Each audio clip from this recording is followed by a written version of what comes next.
Hello everyone and welcome back. Today I'm filming my April and May roundup, and as always I gather up all of the newer products I tried out to give you my thoughts on them after a longer testing period, and I separate them into 3 categories: my favorites, my likes, and the products I was disappointed by, or the products I just found unremarkable. So before we get into it, I'd love for you to subscribe if you haven't already, and let's get started. Before we get into the 3 categories, I have 3 products I'm going to push to the next roundup because I only used them once and I forgot to reach for them again. Those being the Armani Luminous Silk Glow Blushes, this one right here, the MAC Studio Fix Everywhere All Over Face Pen, and lastly the Electrip palette from Melt Cosmetics, this one here. Used these once, don't know how I feel about them again. I'm gonna have to revisit them, but I feel like that just says something in itself, right? But now let's get into the actual categories. I'm going to start off with my disappointments and the products I found unremarkable. My biggest disappointment was the Saie Hydrobounce foundation. I couldn't get this to work for me at all. It just does not like me. I found it to be very fussy. I had to really switch up my skincare to get it to sit okay, and even then I have so many other foundations that just sit well on top of my normal skincare so well, and that's not something I really want to budge on because my skincare has been really helping my skin, and I'm just not going to alter that for a foundation to work. I always found that this one would kind of sit on top of my skin, or it would be way too glowy for my skin type. I just don't think that this was made for people with oily skin types. It's immediately so shiny. It's not even like dewy, it's almost leaning on the greasy side for me. It's just way too reflective. I found other products to layer on top of it really weird. It just never worked out for me. So sadly, this was a stay away product for me. If you have a similar skin type to me, do not try this. The next product here is the Physicians Formula Butter Glow Liquid Highlighter. This one was pretty disappointing. It was promising in the first half, but then once it settled, it just made a mess. It tends to really lift up foundation and whatever you have underneath of it, and it almost like dissolves your foundation. I don't know. Like the pearlescence in here is kind of inconsistent, so it looks a little patchy in some instances, and I find that it only applied well with a sponge. I just found it to be a little more fussy than it needed to be. There's other liquid highlighters that are much better than this. One from the drugstore that I highly recommend, which is one of my top favorite highlighters in general, is the Burt's Bees liquid highlighter. That one is amazing. This was just really lackluster for a highlighter. These are major disappointments. I'm actually really sad about these because I really wanted to love them, especially because the brown mascara is one of the prettiest brown shades I've seen for a mascara. It's so stunning. It just looks like a brownie, and I love that. I think it's such a flattering tone. It's like that nice, true soft brown that still adds definition and dimension and drama to your lashes, just at a softer level. But the actual formula of this mascara was just not good. It completely depleted all of the curl and lift that I added to my lashes. It's very heavy, and I find it to be very crumbly. Like the first time I actually wore this for a full day, I was like, oh my god, Jenna Marbles would love this in her mascara video where she was like trying to see which one was the best for the dramatic mascara tears. Right here, this one is super leaky, super smudgy, and just it does not last well at all throughout the day. I just don't like how it was so heavy throughout my lashes. It felt like my eyelids were doing a workout. So these were major fails for me. Do not recommend. Ooh, I kind of forgot about this one. I tested this out a few times, but it was so unremarkable. This is the Glowish by Huda Beauty Bright Light Sheer Concealer. This one is a super texture enhancer for under the eyes, especially if you have little fine lines or anything. It's going to exaggerate the look of them a ton, and I found it to be a thicker formula for how sheer it is. So even if you were to use this as a brightener on top of a concealer or underneath a concealer, it would just create too much thickness under there, so your under eyes would look cakey. And I also found that this was more so like a very sheer highlighter, and I just don't want a highlighter under my eyes, especially where a lot of people encounter like texture just from fine lines and such. No go. These ones I was really saddened by. This is the iconic London Kissed by the Sun multi-use cheek glows, and they're just far too glowy for anyone. I think the shades are absolutely stunning. I think that's why I'm feeling so saddened by these. So sun-kissed and gorgeous. Like I would have been such a fan of these shades when I was in my sun-kissed blush era.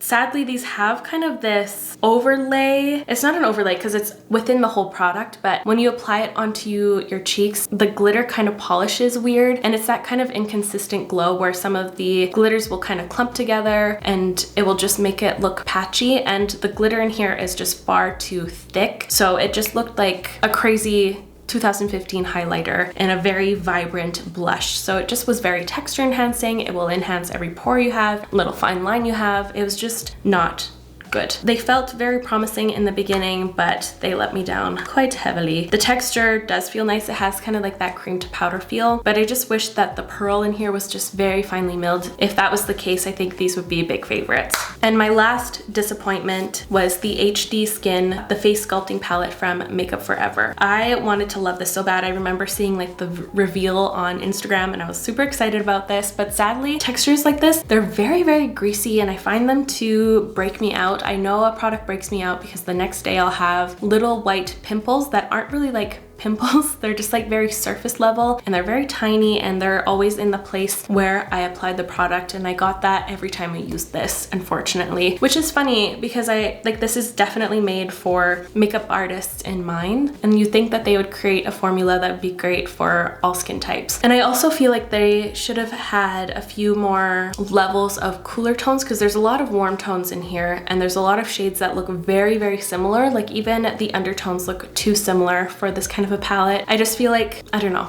it was almost there, like the thought was there, but the execution wasn't there for me, sadly. Now let's get into the second category, which are the products I really liked. So this one I feel like could graduate to my favorites level in a few months after I try it out more. This is the YSL All Hours foundation. This is the foundation I'm wearing today and I've been loving it more and more as I try it. I find it to be very similar to a few things I like already. So like the Dior foundation, but just a thinner, more gel cooling texture. And I find that it actually blurs a ton more than the, why can't I remember the name of it? It's one of my top favorites.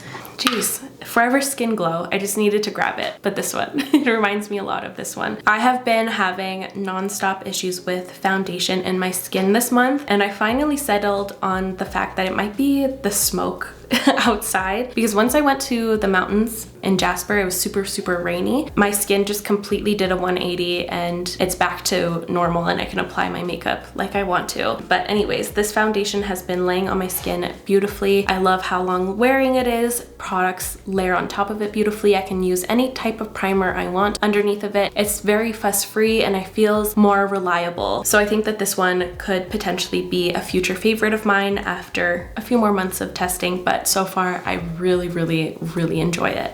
And then the next few products are lip products. So first being the Nabla Beyond Jelly Sheer Supple Lipsticks. I was very, very excited to see this from Nabla. They're very pretty. The packaging is gorgeous. I haven't found them to be that unique. I feel like every brand is now bringing out a product like this, and it's really hard to beat my tried and trues, like the Makeup by Mario Moisture Glows, the About Face Cherry Picks, or like the M Cosmetics lip cushions. I just have so many core favorites. It's going to be hard for them to be beat. So these ones, they don't feel as special to me as others. I find that this formula feels a little bit more like the Glossier Ultra Lips, just a bit sheerer, but they do have some really pretty shades. I know there's always a lack of cool toned shades in this type of lip product, which they have a ton. So I think if you're looking for that kind of an undertone, you might find a treasure here. I did film a TikTok reels and short swatching these all on my lips, so I'll include some clips on here, but it's up on my channel too if you want to see all of these shades against my skin tone. I really like them. They have a really nice glass-like sheen. They have very even pigmentation. Aside from one, there's one I wanted to mention that I found to be a little different from the others, and that's the deepest shade Nocturna, which is this beautiful kind of grape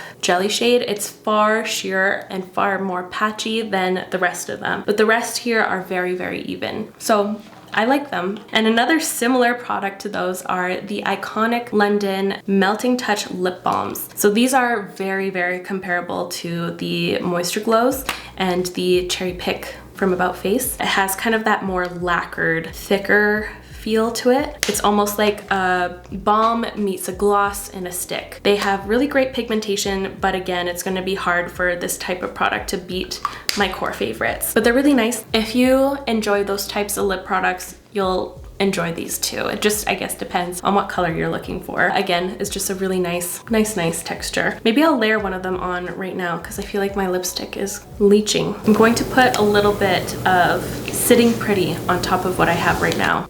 Nice. Now let's finish strong with my favorites. So one of my top favorite products from the last 2 months are the Rare Beauty Tinted Lip Oils. I love these to bits because they bridge two of my favorite things, a lip stain and a lip oil, which is very unique. I'm used to seeing lip stains with either a very glossy lacquered top layer or a matte top layer, but these are stunning and I like to use them in a variety of ways. I like to use the shade Honesty as a lip liner, so I'll apply it to the perimeter of my lip, let it sit, and then I'll wipe it off for a very natural lip liner look, especially for no makeup days. Or I like to do kind of an ombre look. I don't know, I just like to have fun with these. They're really fun to experiment with. The shades are so stunning and they last a long time. Like, these are stains that are going to last you the day. A few of my favorite shades are Hope and Happy, Wander, and this dark one right here, Affection. Honestly, the whole range is nice, but those four are my top reached for. Really nice and hydrating. I love how they stain. They're just really unique pieces to my collection, and I constantly have one in my makeup bag or on me at all times. Not my makeup bag, my purse. I think I need my daily Diet Coke. I guess it's like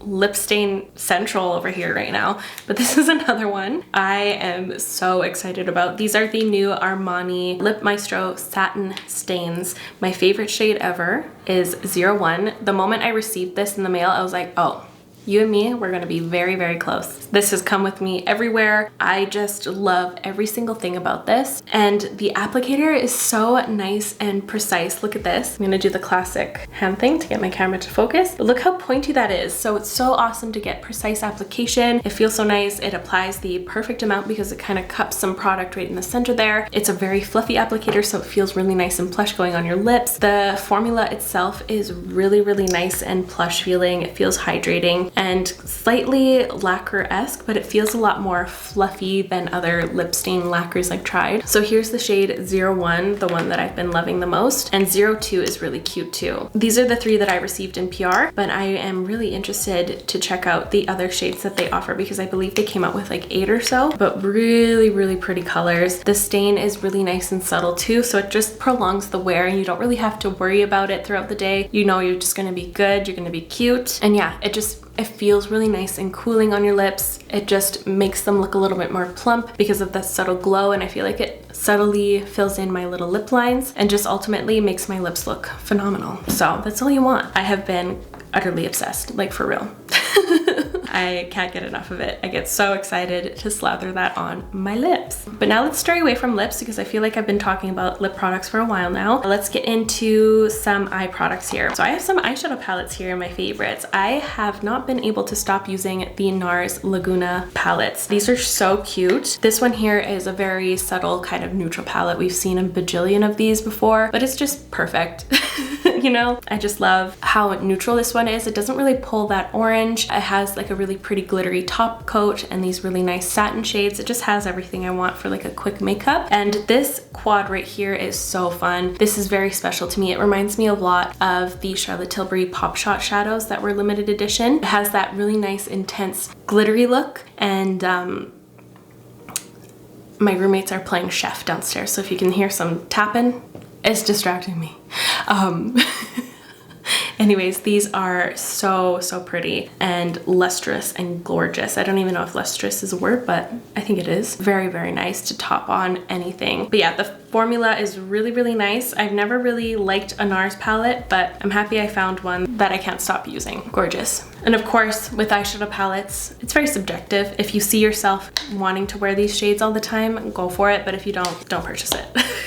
And I have these here. I wasn't expecting much from these, but I'm actually such a huge fan of the Urban Decay 24/7 inks. So these are awesome. A few of them come with different brushes. Some of them have felt tips or some of them have brush tips. I usually prefer a brush tip, and these are cool because they have some metallic shades that deposit little fine glitters, and they actually deposit them really, really evenly and nicely. The brush tip just really allows proper application. I've never seen a metallic liquid liner work as well as these ones. That beautiful shade there is High Energy. Really, really nice. And of course, the shade that I use the most often is the black one, but I keep reaching for this because of the little grippy thing at the front here. When I first received these, I was like, this is either going to be very gimmicky and just a hassle, or it's going to be very helpful, and it turns out to be very, very helpful. I can get such crazy precision and handling with this. I think people who struggle with eyeliners are gonna get really good use out of this little holder thing. It's awesome. And the liner formula itself is really, really strong and it lasts all day. One of the shades I was most impressed by, and the shade that I used first, is the Freak color. It's a really vibrant lime green, which I've never seen such a nice lime green like that in an eyeliner. Usually they're very crumbly or patchy or too sheer, where this one has like, it's a little sheer, but it still is so vibrant and you can really tell that it's a lime green liner, you know? Anyways, really great. Really excited about these. And my last favorite is the MAC Studio Fix Pro Set and Blur Weightless Loose Powder. So this is a powder I have been reaching more and more and more for. It's so impressive. It's one of the softest. I wonder what they're cooking down there. It sounds like they're playing the drums. It sounds like the Tarzan song. But this is one of the softest feeling powders, especially when you put it on your face. It's like ridiculous. You're like, what am I touching right now? It's very, very fine. It's ultra blurring, and it also keeps your skin set for such a long time. It looks amazing under my eyes, on my skin. It doesn't feel too dehydrating, just a little bit, like a little tinge of it when you first apply it, you're like, ooh, but it's not like super tightening or uncomfortable feeling. Really, really impressed with this. And it's quickly entered my rotation in powders, and I'm very, very picky when it comes to powders. And there we have it. There is my April and May roundup for you. I really hope you enjoyed today's video and found it helpful. If you did, make sure to give it a thumbs up. I will link all of these products in the description down below, so feel free to check that out, and I'll see you in my next video. Bye guys.